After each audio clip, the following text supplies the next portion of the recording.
Good morning, afternoon, or evening. My name is Adam with the Theory, and welcome to Adam's Theory. Today's video is very special to me.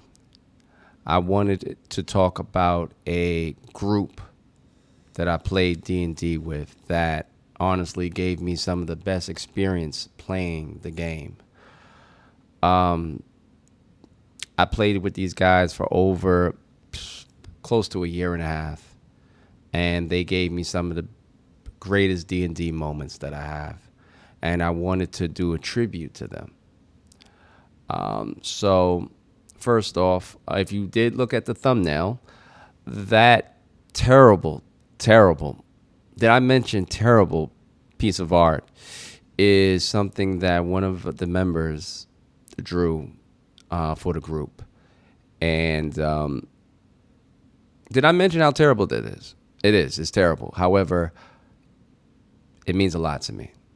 It really does. It just, anytime I look at that terrible drawing, it reminds me of the great many laughs that I had with this group.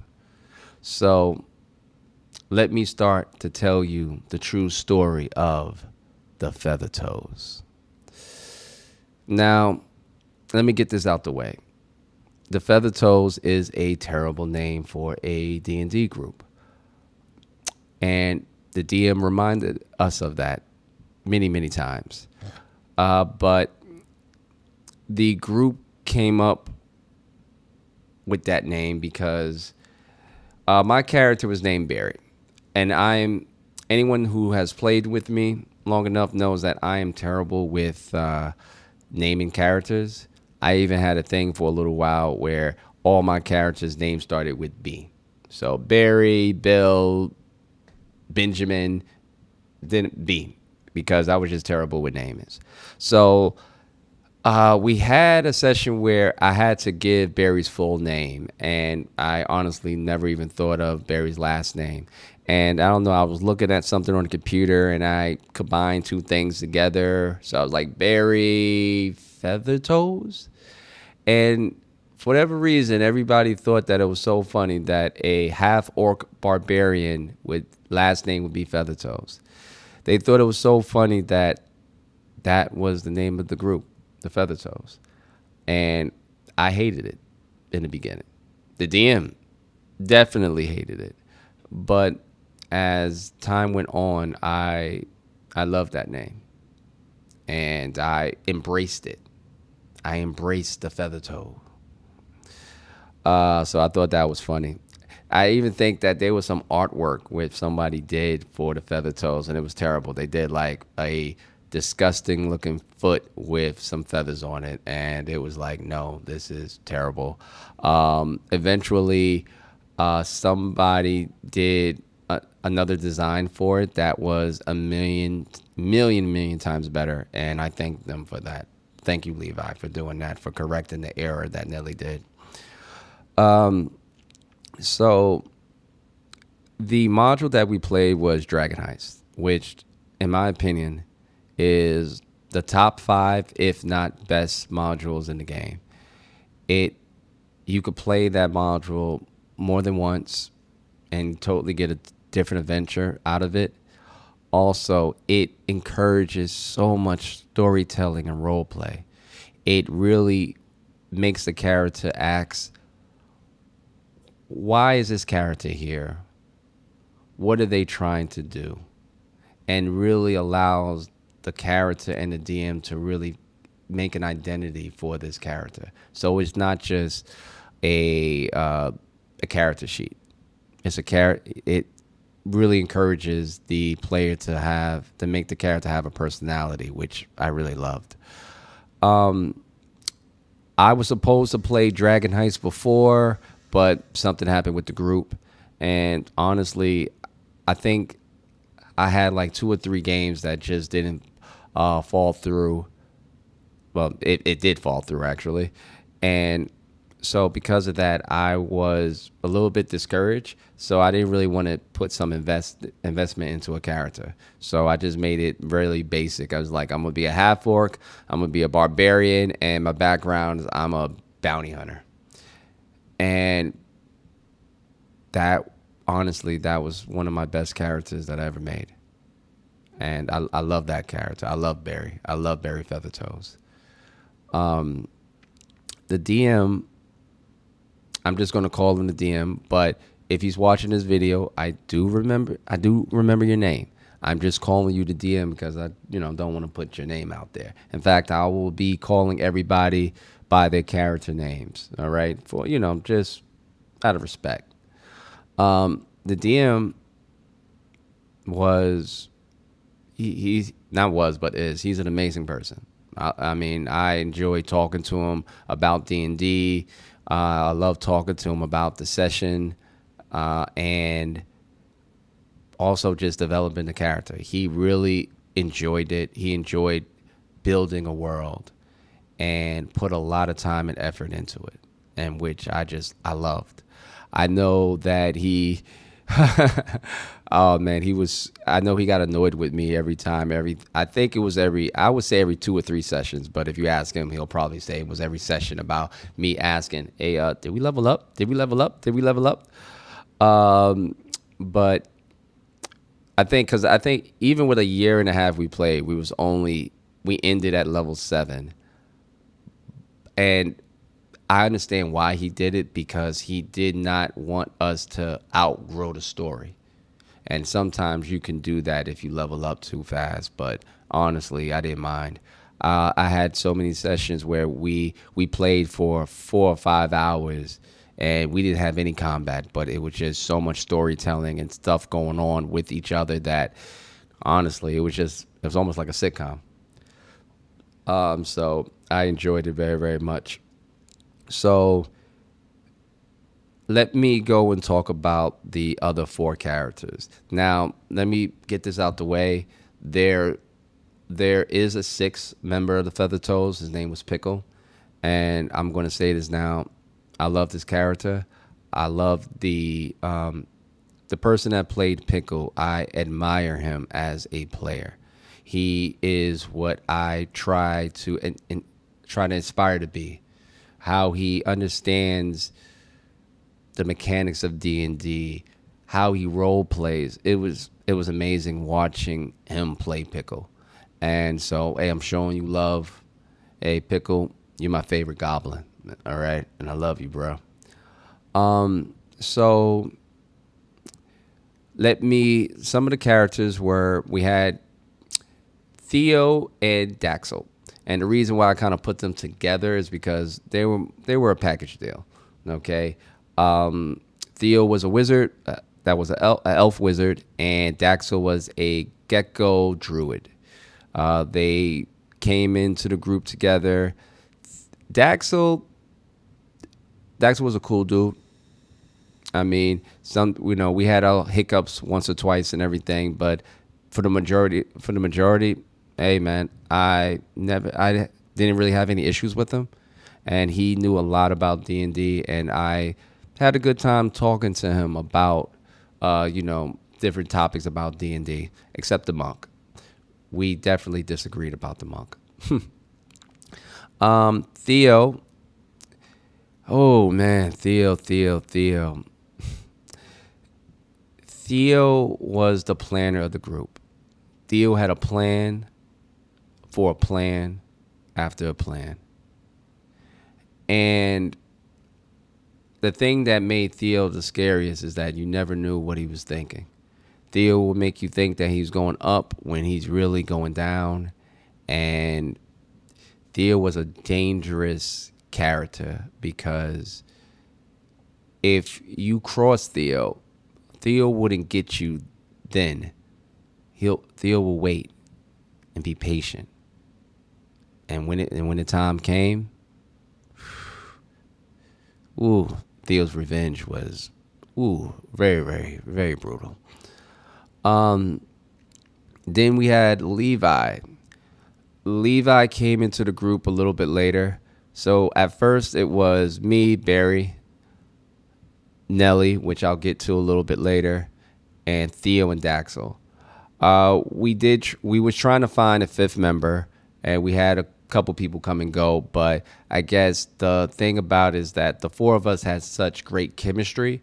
It was difficult for somebody to come in late and mesh well with us. And the DM was really protective of not wanting to mess up the chemistry. So we found a fifth player named Levi. He was an artificer, a bunny. I'm pretty sure there's a name for them in D&D, but I'm just going to call him a bunny because that's what he was. Um, I remember my first time meeting Levi. My character, Barry, was very protective of the group. So if, he was coming to join us, I had to make sure that Levi was, somebody that could hold his weight. And I I did not get an opportunity to do anything, okay? But as soon as I started to go and, get a little rough with him, the druid did hold person, the wizard made sure I failed the check. And then the rogue went and hit me with a dagger with sneak attack. But, Barry was still up because Barry, hey, Barry was that dude, man. Barry was that dude. Barry put the B in barbarian. So even with all that, my boy was not down. And with all that, it was Levi's turn, and he could have went and he could have really put the hurting on me, but he just went and I guess did a little poke to my nose or something. And it was then when I was like, you know what, I'm gonna like this guy, and I kind of adopted his character as my best friend. I loved Levi for the fact that he was one of those characters that Barry had some terrible ideas. Terrible. I had some terrible ideas, okay? And everybody will go and say, Barry, that's stupid. Stop it. Terrible idea. Rah, rah, rah. They always get on Barry. Levi was the only person that would go and say, well, Barry, that is not a bad idea, but let's see if we could make it better. And that's why, I really did love, I love Levi as a character. He, to me, he was the heart of the team. And then we had Nelly. Oh my God. I love Levi, but Nelly was honestly my favorite character in our group because she had so much going on. I remember when we first I guess in our first maybe 6 or 7 sessions, I was thinking that, maybe there wasn't too much going on with the group, so I was trying to do things to kind of spice things up and get us in a little trouble, and I wasn't aware of everything that was going on behind the scenes with Nelly. First off, I thought Nelly was an elf. To go find out that she was actually a changeling, so that blew my mind there. I was like, what the heck? Then I wasn't aware that Nelly was an evil character. Now, playing a evil character in D&D is not something that most DMs will allow because of the fact that it causes a lot of friction in the group. But what they did was they had the DM and Nelly had private sessions so that way she could do a lot of evil stuff. She was a part of a little secret society, and she was trying to go up the ranks, and they had to perform jobs that were not suitable for children to hear about. So my character Barry got close to Nell. Even gave her a little nickname. That was his Nelly Poo, which Nelly hated, and which encouraged Barry to call her that even more. And since Barry's all about family, and Barry's one of those people that if one person is in trouble, we're all in trouble, and he's going to do something about it. Barry went to try to investigate what was going on. Now, I'm playing a bounty hunter, and I was good at being a barbarian, but as far as, the investigating detective work, I wasn't that good at it. So I had some gold, and I decided to go and hire a private detective who pretty much found out some things about what was going on, and pretty much told Barry, "Hey, listen, leave her alone, run away." And I wasn't going to do that because that convinced Barry. Well, that convinced me that she was in some deep trouble and I had to help. And there was a big possibility that the story of Barry could have ended quite a few times, and Nellie had to make a choice on who to pick. Does she side with this secret organization that feels like Barry is a pain in the butt that needs to be dealt with permanently? Or does she go and side with a group of people that she grew close with and finally feels that she has a family? And she sided with the Feathertoes, which was a great moment. And I think it really changed the direction of a character. I think the player that was playing Nellie always had in the back of his mind that, all right, I could lose my character. With all the stuff that I'm doing, I could either be arrested or my character could just take the final nap. So he was prepared for it. But I think that my character gave Nellie an opportunity to pretty much have a change of heart and actually went from evil to good. Well, sort of good. Nellie was she was good. Yeah, ish. But I really felt that always gave Nellie her, man, it just gave her spice that I loved. We pretty much played Dragon Heights for like, wow, man. I mean, we had to have stretched that session out for so long because we had sessions where it had nothing to do with the story, but just with all the shenanigans that I did, Nellie was doing. A lot of the stuff was me, and I like to take this opportunity to go and tell the DM I am very, very sorry because, man, I went and had forced you to do a lot of things that was, wow. Let's just say this, all right? Barry had a alter ego called Orc-Man, and I was a vigilante in the city of Waterdeep, and I will go and catch criminals and throw them through windows. I did it so much that I did not know there was a word for it. I'm pretty sure someone in the comments will actually tell me what that word is for somebody that likes to throw people or things out of windows. Please. If you do, I would say I'll give you a prize, but I'll think of something to give you. All right, I'll show some love to you if you could tell me what is that. And he had to go and pull a lot of stuff out his butt just for me. So I want to say thank you. But I remember towards the end of the whole Dragon Heights campaign, with the climax, we had a session where we had to go into, I guess, this mansion, because I guess the big bad guy and his wife was there, and we came up with a plan. It was a good plan until it wasn't, and everything just blew up, and we had to get out of there, and Nellie got caught. So we all was able to make it back to our rendezvous point, and everybody was there but Nellie. And then we go and we find out that there's going to be an execution in the street. So we're all like we got to go. But Theo's like, she said something. Oh, man, it was, I guess she was either sending a message to somebody or she said this to the group out loud.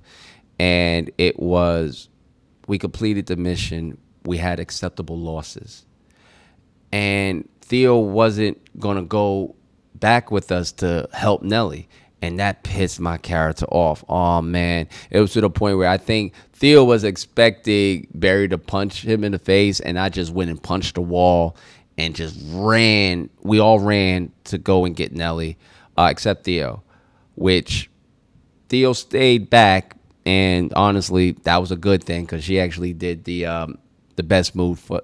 She had a power move that honestly saved the day, and so I remember Nelly on the floor on her knees, head down, and it was going to be a public execution handled right then and there because pretty much in Waterdeep, if you attack a noble, no.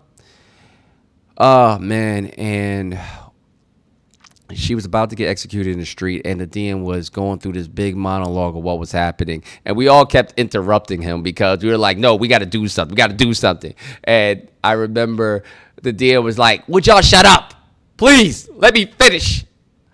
And we all held our breath, and Theo, with the save, was able to contact somebody that was able to stop the execution then and there. And it was just, man, it was such a powerful moment.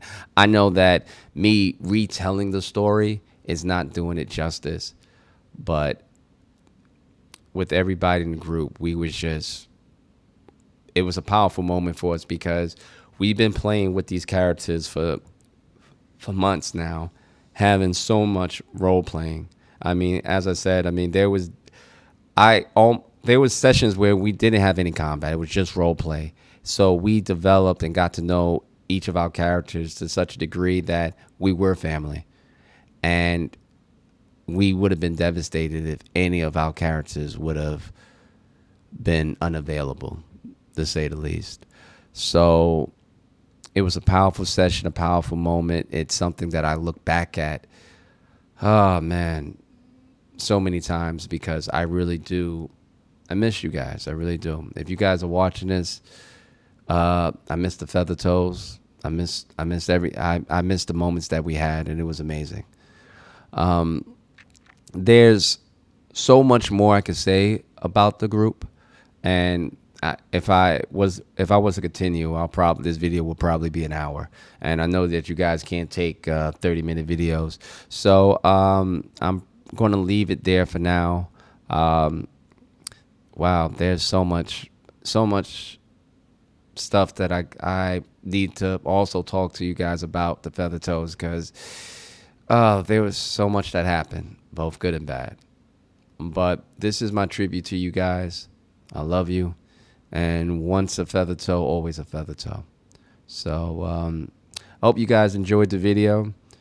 I know it was a little bit longer. I try to make my videos 15 minutes, but I guess with the feather toes, 15 minutes isn't enough. So I want to thank you guys for listening to me talk about this, and I'll see you next time.